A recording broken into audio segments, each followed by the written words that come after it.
All right, my friends, we're back. We're talking about handstands, and now what I want to do is I want to take that partial handstand that we found against the wall, and I want to start loading it up a little bit more. But before we go into that, remember we talked about hand placement, we talked about elbow placement, we talked about head placement in order to get the shoulder in a good position. But now we need to make sure that the rib cage is down, that the belly is kind of tight, that the butt is tight, that the knees are locked out, the feet are together, and the toes are slightly pointed.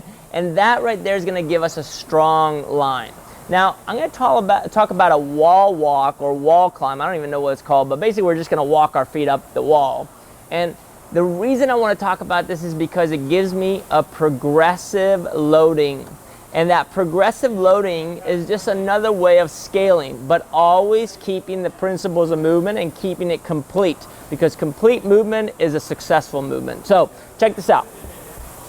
I'm in my plank position. Nothing fancy. We've done this before. My hands are flat on the ground. Big spread. Lock the elbows out. Push the hips up. Start walking.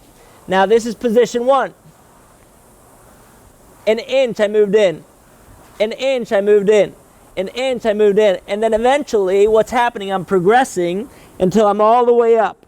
I don't know if you can hear me here, but if you hear me well, what I'm looking at here is locking the elbows out, keeping the head in, keeping the rib cage in, squeezing the belly, squeezing the butt, and just finding that line.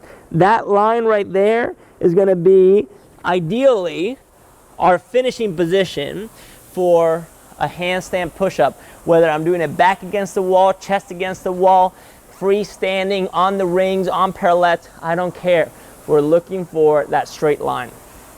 That straight line is just a showcase of maturity, and that maturity will only be reached with practice. So don't expect to see that straight line from the beginning, but try to chase it.